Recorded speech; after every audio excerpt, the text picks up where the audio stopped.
계시록은 칠복을 우리에게 말하고 있습니다.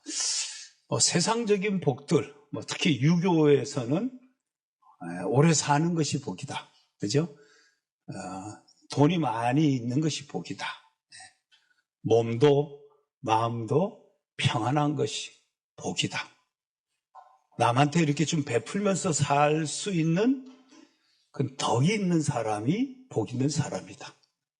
그 다음에 너무 시련이나 고통, 사고 이런 거 겪지 않고 편안하게 죽는 것이 복이다. 그래서 유교의 오복이 있죠. 다르게 해석하는 경우들도 있죠. 예. 자손이 중다한 것, 자손이 많은 것, 또 내가 귀한 대접을 받고 사는 것, 그런 것이 복이다. 예. 신체 오복이 있습니다. 예. 우리가 흔히 뭐가 복이다? 봄에서 뭐가 좋아야 복이다기? 치아, 그죠? 신체의 오복. 치아. 보통 치아라고 안 하고 이빨이라고 그러기도 하죠. 이빨이 좋아야 된다.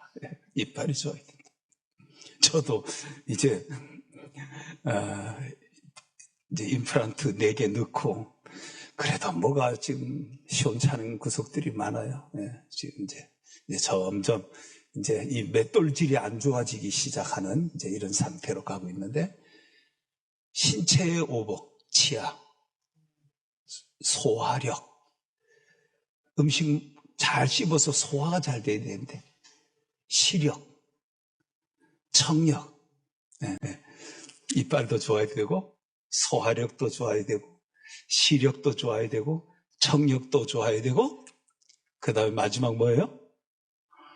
잘 씻고 먹었으니까 어떻게 해야 돼? 쾌변, 배설이 잘 되는 것. 그걸 신체의 오복이라고 한답니다. 신체의 오복.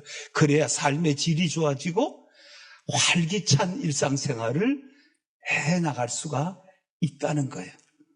근데 오늘 제가 말하려고 하는 거는 우리의 삶, 신체 이런 것이 아니라 이 계시록에서 7가지 복이, 이런 것이 진짜 복이다라고 말씀한 이 예언의 말씀을 같이 나눠보려고 해요. 그러니까 여러분은 이거 한 장씩 가지셨죠?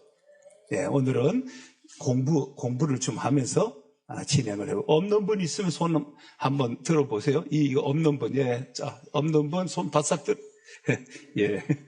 자, 들었죠? 네. 다시 한번 1장 3절 첫 번째 복을 읽어보도록 하겠습니다. 이 예언의 말씀을 읽는 자와 듣는 자와 그 가운데에 기록한 것을 지키는 자는 복이 있나니 때가 가까움이라. 아멘. 어떤 사람이 복 있는 사람이냐? 하나님 말씀을 읽는 자. 말씀을 지금 여러분 듣는 사람. 말씀을 지켜 행하는 사람, 이 사람이 복이 있다 그랬습니다. 시편 1편도 죄짓지 않고 여호와의 율법을 즐거워하여 그 율법을 죄하러 묵상하는 자가 복이 있다 그랬습니다. 우리가 기도할 때 이런 기도하죠. 하나님, 저를 좀 가까이 해주세요. 저를 좀 가까이 해주세요. 하나님은 항상 그 자리에 계셔. 태양처럼, 정말 태양처럼 그 자리에 계셔. 우리가 하나님을 멀리 떠났다가 가까이 왔다가 우리가 그러는 거야. 하나님은 항상 그 자리에 계셔요. 하나님은 그 자리에. 예. 그래서 우리는 어떻게 해야 돼? 내가 하나님께로 가까이 가는 거예요. 그럼 하나님과의 나와의 거리, 내가 하나님을 가까이 하는 길이 뭐냐? 말씀을 가까이 하는 거예요. 말씀이 하나님이라 그러셨습니다. 그러니까 말씀을 가까이 할 때 하나님을 가까이 하는 거예요. 기도하는 것이 뭐예요? 하나님을 가까이 하는 거예요. 우리가 하나님을 오늘 예배합니다. 뭐예요? 하나님을 가까이 하는 것입니다. 예? 여러분, 말씀과 함께 주님을 가까이 하는 복이 있기를 축복합니다. 하나님의 말씀은 내 신앙과 생활의 기준이라고 그랬습니다. 내가 하나님을 어떻게 믿느냐? 성경 말씀대로 믿는 거예요. 어떻게 살아가느냐? 성경이 어떻게 이 사회생활을 하라고 했는가? 그 성경이 가르친 대로 살아가는 것입니다. 우리 양문교회가 이 계시록 7복 중에 첫 번째 복, 말씀 가까이 하고 말씀 때문에 복을 받는 성도가 되기를 축복합니다. 두 번째 14장 13절을 읽습니다. 또 내가 들으니 하늘에서 음성이 나서 이르되 기록하라. 지금 이후로 주 안에서 죽은 자들이 복이 있도다 하시매 성령이 이르시되 그러하다. 그들이 수고를 그치고 쉬리니 이는 그들의 행한 일이 따름이라 하시더라. 아멘. 주 안에서 죽은 사람들이 복이 있다. 우리는 다 죽습니다. 죽는데 주님 안에서 주를 믿고 믿음 안에서 살다가 죽은 사람은 복 있는 사람이다 이 말입니다. 복 있는 사람이다. 내가 주님 안에 있고 내가 주님 안에 들어갔어요. 주 안에 있어요. 근데 주님이 내 안에 있어요. 영접하는 자, 주님을 영접하는 자, 그 이름을 믿는 자는 하나님의 자녀가 되는 권세를 주셨으니 주님이 내 안에 오셨고 내가 주님 안에 들어간 아주 신비로운 연합이 일어나는 거예요. 신비로운 연합. 영적인 신비로운 연합이 일어났어요. 그래서 우리 안에 주님이 찾아오면서부터 우리가 주님을 믿기 시작하는 거예요. 성경이 믿어지기 시작하는 거예요. 우리 안에 주님이 찾아오니까 우리가 교회 가고 싶은 거예요. 예배 드리고 싶은 거예요. 성경 읽고 싶은 거예요. 찬송을 드리고 싶은 거예요. 주님이 내 안에 오시니까 우린 그것을 갖고 거듭났다. 그것을 갖고 새로운 새 생명의 탄생이라 중생했다. 이렇게 성경은 말하고 있는 겁니다. 그래서 거듭나면 하나님 나라를 바라보기 시작하는 거예요. 천국을 바라보는 거예요. 거듭나지 못했을 때는 하나님과 관계가 없어요. 교회가 옆에 있어도 관계가 없어요. 누가 전도해도 관계가 없어요. 그런데 내 안에 주님이 찾아오고 나면 천국에 관심이 생겨. 내가 죄인이구나. 그걸 깨닫기 시작하는 거예요. 뭔가 교회가 예배드리고 싶고 회개하고 싶고 바르게 살고 싶고 내 잘못된 삶을 버리고 싶고 그런 것이 밀려오는 거예요. 거듭나면 새로운 생명이 생기면은 하나님의 선하신 이끄심이 있기 시작을 하는 거예요. 그래서 거듭나야 하나님 나라를 바라보고 거듭나야 하나님 나라로 들어간다. 거듭난다. 다시 태어난다 이 말이에요. 그래서 니고데모와 예수님의 대화에서 육신적으로 태어난 것은 어머니에게서 태어난 육적인 출생이고 우리는 영적인 출생을 해야 된다. 영적으로 출생을 해야 된다. 영혼이 살아나야 된다 이 말입니다. 거듭나야 된다 이 말입니다. 그럼 오늘 성경에서 예수 믿어서 거듭나서 믿음으로 살다가 죽은 사람은 복 있는 사람이다. 여러분과 저가 이 믿음 안에서 끝까지 믿음을 살아가다가 주 앞에 가기를 주의 이름으로 축원합니다. 자, 세 번째 복입니다. 16장 15절입니다. 보라, 내가 도둑같이 오리니 누구든지 깨어 자기 옷을 지켜 벌거벗고 다니지 아니하며 자기의 부끄러움을 보이지 아니하는 자는 복이 있도다. 아멘. 벌거벗고 다니지 아니하면 그런 꿈 좀 덜어 꿀 때가 있어요. 저는 신발이 없는 거야. 신발이 없어서 신발을 찾다가 얼마나 꿈에 신발이 없어요. 벌거벗어서 만약에 옷을 입지 않고 벌거벗고 다니게 되면 어떻게 해요? 이게 수치스러운 거거든요. 수치스러운 거. 그냥 원래 성경에는 뭐냐? 벌거벗고 다니고 부끄럽게 살아가지 않는 사람, 영적인 것을 말하는 거죠. 육신의 옷을 입으라는 말이 아니라 영적으로 벌거숭이가 되지 말으라는 거예요. 영적으로 깨어있는 자, 여기서 깨어서 자기 옷을 지켜 고요, 자기 신앙을 지키는 사람, 깨어서 잠자지 않고 게으르지 않고 주님 다시 오실 주님을 맞을 준비하는 사람이 복 있는 사람이라는 것입니다. 사탄의 유혹을 이겨서 죄와 싸워 이기는 사람이 복 있는 사람이다 이 말입니다. 예수님을 끝까지 믿고 따라가 충성하는 사람이 복 있는 사람이다 이 말입니다. 여기서 벌거벗고 다니지 않고 부끄러움을 보이지 않는다는 말은, 깨어있다는 말은 영적인 자기 준비가 되어 있는 사람을 말하는 겁니다. 영적인 수치를 당하지 않는 사람, 그 사람은 복 있는 사람이라는 겁니다. 하나님 말씀 가까이 하는 사람 복 있다 그랬어요. 믿음 안에서 살다가 죽은 사람이 복 있다 그랬어요. 살아가면서 영적으로 깨어있는 사람, 내 영혼이 잘 되어 있는 사람, 그 사람을 복 있는 사람이라는 거예요. 자, 네 번째 복 있는 사람 19장 9절을 읽습니다. 천사가 내게 말하기를 기록하라. 어린 양의 혼인잔치에 청함을 받은 자들은 복이 있도다 하고, 또 내게 말하되 이것은 하나님의 참되신 말씀이기라 하기로. 오늘 성경은 뭘 얘기하는 거예요?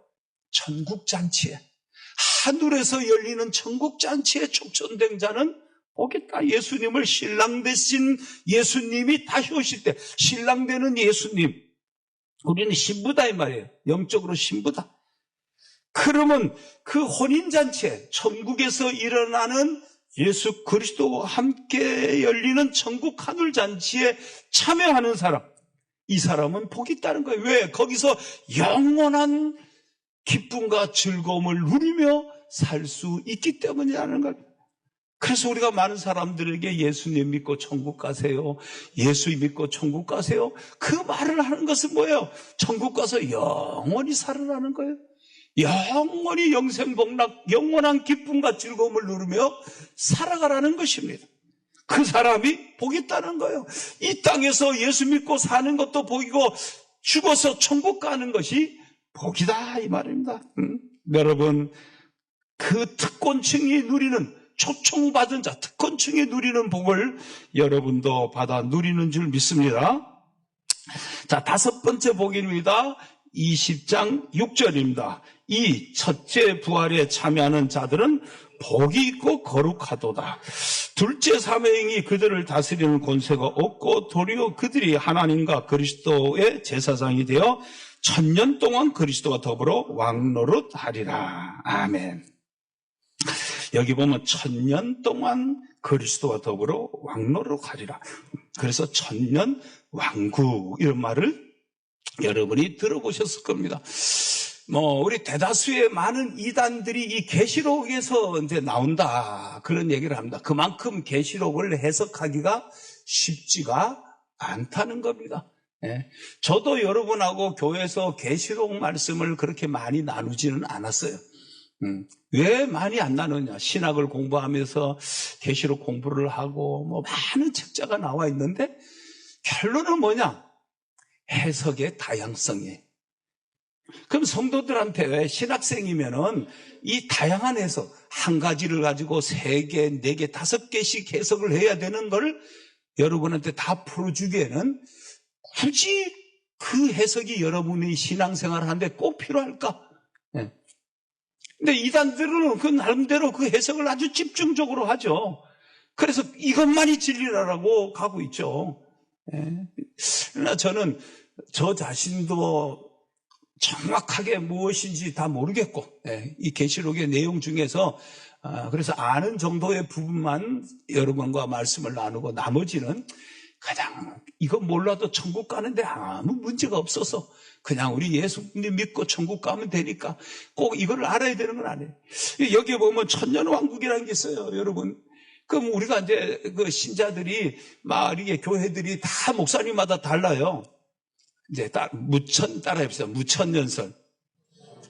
천년이라는 게 없다 이 말이야. 여기서 천년왕국이라고 하는 건 숫자적으로 천년을 말하는 것이 아니다. 무천년설이다. 예수님이 오셔서 초림하신 예수님이 다시 오실 재림할 때까지 이 기간을 천년이라고 하는 상징적 숫자다. 이게 무천년설이야. 무천년. 저나 대다수 우리 장로교회 많은 목회자들이 요즘에 거의 무천년설을 따라가고 있어요. 이 무천년설 이전에는 전천년설이라는 것이 또 왔어요. 왔어요. 그리고 후천년설이라는 것도 있어요. 그리스도가 오시기 전에 천년왕국이 있다. 천년왕국이 있고 그리스도가 온다. 천천년설. 그리스도가 오시고 나서 천년왕국이 있다, 없다, 이런 걸 갖고 전천년설, 후천년설 하는데 이게 지금 다 신학자들마다 차이가 있단 말이에요. 또 시대마다 차이가 있어요. 그러면 우리는 이걸 가지고 굳이 어느 것이 답인지를 다 모르는 이 상황에서, 왜? 해석의 다양성이 있으니까 그 교회의 목사가, 그 성도가 어떤 걸 취할 것인가는 선택을 해야 되는 문제가 있는 거예요. 조금씩 해석이 다르니까. 그래서 저 같은 경우에는 신학을 공부하면서 우리는 무천년설이라는 신학을 신학적으로 우리는 받아들였어요. 천년이라는 것은 예수님이 오셔서 다시 오실 때까지 초림과 재림의 기간 사이를 천년이라고 하는 상징적 숫자로 본다. 이런 의미로 해석을 했어요. 그러니까 여러분들이 천년 동안 그리스도와 더불어 왕노를 하리라 이런 말들이 나올 때 여러분들이 그냥 모르는 것이 좋습니다. 모르는 것은 모르고 가고, 나머지 예수 우리가 믿어서 진리를 충분히 깨달을 수 있는 건 또 알게끔 만들어놨으니까, 이거는 신학자의 영역에다가 좀 남겨놓고, 여기 보면 첫째 부활에 참여하는 사람들이 또 있다. 이것도 해석이 많아요. 많은데 기본적으로 이런 거예요. 예수님을 믿어서 구원받은 사람, 영적인 부활이 일어난 사람, 영적으로 부활했다면 살았단 말이야. 내 영혼이 살아났어. 중생했어. 세례받았어요. 영적인 세례를 받았어요. 거듭났어요. 거듭나서 이제 내가 죽어도 뭐를 맛보지 않는 거야? 여기 둘째 사망이 그들을 다스리는 권세가 없고, 둘째 사망이 다스리는 권세가 없고, 구원받았으니까 우리는 천국 가서 영원히 산다 이 말이에요. 그래서 여기 보면 첫째 부활이 있고, 그럼 둘째 부활도 있는 거예요. 첫째 부활은 영적인 부활이다. 둘째 부활은 그리스도가 재림할 때 육적인 부활을 한다.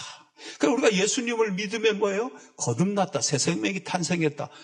영혼이 살아난 거예요. 새 생명을 얻은 거예요. 죽어요. 천국에 가서 어떻게? 그리스도가 재림할 때 우리가 몸이 다 부활을 하는 거예요. 예수 믿은 사람은 영원히 천국에 가서 영생 복락을 누리기 위해서 부활을 하고, 예수 믿지 않는 불신자들은 지옥에 가서 영원한 고통을 당하기 위해서 부활을 하는 거예요. 그래서 영생의 부활이 있고 영벌의 부활이 있다 그랬어요, 성경은. 그러니까 오늘 여기서 예수 믿어갖고 영혼이 거듭난 사람, 그 사람에게는 죽음이 이기지를 못하는 거야. 죽음이. 우리는 예수 믿고 죄를 용서받고 죽음을 이긴 거예요. 왜? 그리스도가 부활했듯이 우리도 부활한다 이 말입니다. 영적인 부활, 육적인 부활이 이루어진다는 거예요. 그래서 그 예수 그리스도를 믿고 영적인 부활, 육적인 부활을 받은 사람들이 어떤 사람이냐? 복 있는 사람이다. 자, 그 다음에 6번째 22장 7절을 봅니다. 보라, 내가 속히 오리니 이 두루마리의 예언의 말씀을 지키는 자는 복이 있으리라. 계시록 마지막 부분에 계시록 1장 시작에서 말씀을 지키는 자가 복이 있다 그랬는데, 끝나가면서, 이 마지막 끝나가면서 예언의 말씀, 이 두루마리 책, 말씀을 지키는 자, 하나님 말씀을 지키는 자가 복이 있다는 겁니다. 하나님 말씀을 끝까지 지키는 사람, 인내하는 사람. 신앙생활을 하다 보면 많은 유혹이 밀려옵니다. 시련이 밀려옵니다. 고난이 찾아옵니다. 박해가 옵니다. 또 뭔가 세상적인 재미에 유혹을 빠집니다. 이런 것으로부터 자기를 끝까지 지켜갖고 믿음을 지킨 사람이 뭐예요? 복 있는 사람이다 이 말입니다. 끝까지 신앙에 인내를 한 사람. 여러분 그런 성도가 되기를 축복합니다. 자, 7번째 22장 14절 시작. 자기 두루마기를 빠는 자들은 복이 있으니 이는 그들이 생명나무에 나아가며 문들을 통하여 성에 들어갈 권세를 받으려 함이로다. 아멘. 두루마기를 빠는 사람, 겉옷을 빠는 사람, 세탁하는 사람. 뭐예요? 내가 살아가면서 죄를 짓고 내가 살아가면서 온전치 못하고 그럴 때마다 주님 앞에 어떻게? 회개해갖고 회개하고 죄를 용서받은 사람, 그 사람이 복이 있다는 겁니다. 그 사람은 생명나무에, 천국문으로 들어가서 그 중앙에 있는 생명나무에 나간다는 겁니다. 영생의 복락을 누리게 된다는 것입니다. 예수 믿고 우리는 죄 용서함을 받고 구원받았습니다. 그러나 우리가 또 살아가면서 끊임없이 죄를 짓습니다. 그럴 때마다 우리는 어떻게? 죄를 회개해야 되는 겁니다. 두루마기 옷을, 겉옷을 빨아야 된다는 겁니다. 예, 죄를 회개하는 겁니다. 그 죄를 회개하고 주님 앞에 은혜를 받은 사람이 복 있는 성도라는 겁니다. 자, 우리가 이 계시록을 7가지 복을 가만히 보니까 어떤 거예요? 하나님 말씀 가까이 하고, 예수 믿고, 또 믿음대로 살아보려고 애쓰고, 그러다 죽고, 그래서 그 사람은 천국 가고. 이 계시록의 7가지 복이라는 것은 우리가 생각하는 뭐 이런 세상적이고 세속적인 복을 말하는 것이 아니라 하나님 말씀 붙들고 그 말씀대로 살아보려고 몸부림치고 인내하다가 죽어서 천국 가는 사람, 그 성으로 들어가는 사람, 생명나무 앞으로 나가는 사람, 이 사람이 복 있는 사람이다. 우리 양문교회, 우리 모든 교우들, 요한계시록에 나와 있는 7가지 축복, 이 축복이 여러분의 것이 되기를 주의 이름으로 축원합니다.